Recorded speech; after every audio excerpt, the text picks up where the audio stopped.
தமிழகத்தின் பல்வேறு பகுதிகளில் பெய்து வரும் கனமழை காரணமாக ஆயிரக்கணக்கான ஏக்கர் நெற்பயிர்கள் மற்றும் அறுவடைக்கு தயாராக இருந்த நெற்கதிர்கள் தண்ணீரில் மூழ்கி சேதமடைந்துள்ளதால் விவசாயிகள் கவலை அடைந்துள்ளனர். திருச்சி மாவட்டம் லால்குடி அருகே கொப்பாவளி பகுதியில் 450 ஏக்கர் நெல் பயிர்கள் வாழை தண்ணீரில் மூழ்கி சேதமடைந்துள்ளதால் உரிய நிவாரணம் வழங்க வேண்டும் என விவசாயிகள் கோரிக்கை விடுத்துள்ளனர்.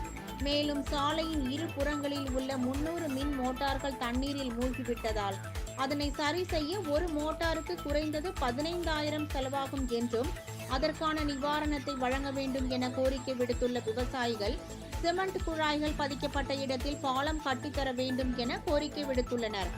கொப்பாளி டு காட்டூர் போகும் சாலையில் கிழக்கு மேற்கு பகுதியில் ஒரு 200 ஏக்கரும் கிழக்கு பகுதியில் 200 ஏக்கரும் நடவு செய்து 15 நாள் ஆன பயிரும் இருக்கு, 20 நாள் ஆன பயிர் இருக்கு. சுத்தமாக 3 நாளாக மூழ்கி கிடக்குது.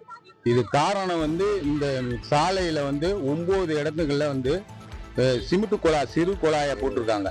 இது ஓப்பன் பாலமாக போட்டாங்கன்னா இந்த வெள்ள பாதிப்பு வராது. சேலம் மாவட்டம் சரபங்கா நதியில் ஏற்பட்ட வெள்ளப்பெருக்கால் எடப்பாடி, மெய்யம்பாளையம், ஈஞ்சநேரி நிரம்பி விவசாய வயல்களில் தண்ணீர் புகுந்து நெற்பயிர்கள், வெண்டைக்காய் விவசாயம் சேதமடைந்துள்ளதாக விவசாயிகள் கவலை தெரிவித்துள்ளனர். இந்த மாதிரி இது ஈஞ்சநேரி பொம்மநேரின்னு ஒரு ஏரி. அந்த ஏரி நம்பனா அந்த ஆற்றுக்கு போகிறதுக்கு வழி இருக்குது, உடச்சி விட்டுருவாங்க. இல்லை இதில் போய் ஓடையில் தண்ணி போகிறதுக்கு ஒரு வழி இருக்குது. ஏன் ஓடை இருக்குது, அந்த ஓடையில் கிணத்தை வெட்டி ஆக்கிரமித்து மேடு பண்ணிவிட்டாப்புல. அதனால் தண்ணி போகிறதுக்கு வழி இல்லை.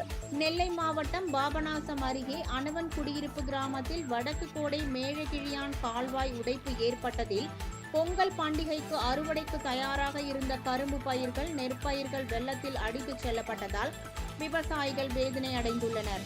தற்போது வரை கால்வாய் அடைப்பு சரி செய்யப்படாததால் மேலும் பல ஏக்கர் பயிர்கள் நாசமாகும் அபாயம் ஏற்பட்டுள்ளதாக குற்றம் சாட்டியுள்ளனர்.